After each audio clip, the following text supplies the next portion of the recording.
আলেম ওলামারা কিন্তু দাঁড়িপাল্লায় ভোট দেয় না, অতীতে দাঁড়িপাল্লা চিহ্ন ছিল না। তারা কি বেহেশতে যাবে না?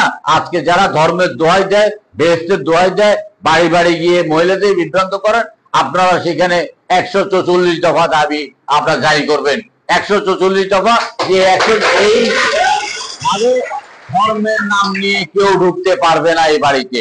আপনারা প্রথমে নিজের বাড়িটা সামলাবেন। কারফিউ জারি করবেন প্রয়োজনে, বলবেন যে ধর্মের কথা আমরা প্রত্যেকে জানি, আমরা মকসুদুল মুমিন পড়েছি, আমরা কোরআন শরীফ পড়েছি, আমরা 5 ওয়াক্ত নামাজ পড়েছি, আমরা অনেকে মাদ্রাসা শিক্ষা শিক্ষিত, আমরা অনেকে মাদ্রাসা পড়ালেখা করছি, আমরা আমাদের ঈমান আছে, আমল আছে, 5 ওয়াক্ত নামাজ পড়ি, কিন্তু ওই দাঁড়িপাল্লায় ভোট না দিলে ওই বেহেশত যাওয়া যাবে না, এই কথা যারা বলবে সাথে সাথে তাদের জিহ্বাটা টেনে ছেড়ে ফেলবে না একেবারে।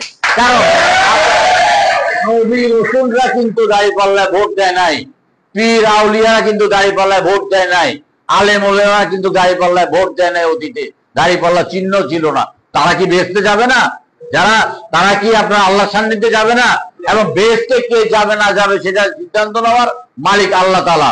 এক্সট্রিম মশার কয়েল প্ল্যান্ট ফাইবার দিয়ে তৈরি, তাই সহজে ভাঙে না, সুগন্ধিযুক্ত ও নিরবিচ্ছিন্নভাবে জ্বলে। ডেঙ্গু, চিকুনগুনিয়া বাহি সহ যে কোনো মশার বিরুদ্ধে দেয় এক্সট্রিম সুরক্ষা। সুতরাং এখানে যারা এই কথাগুলো বলে তাদেরকে আপনারা প্রতিহত করবেন।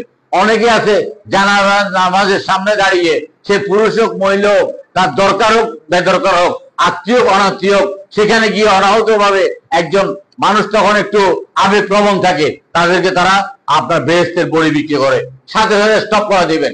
গতকালকে আমার এলাকায় একজন বলা শুরু করার সাথে সাথে বলছে যে জানা যায় আটটা কথা অবান্তর কথা বলা যাবে না, বন্ধ করে দিয়েছে।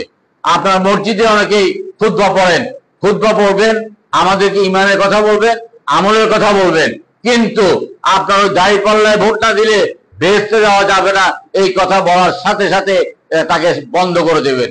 এইটা হইল প্রগতিশীলদের একমাত্র দায়িত্ব, এবং এই দায়িত্ব পালন করতে হবে ছাত্রদেরকে সবাই আগে এবং অত্যন্ত সচেতন ভাবে, কারণ আমরা এই দেশটাকে আর পিছনে নিয়ে যেতে চাই না।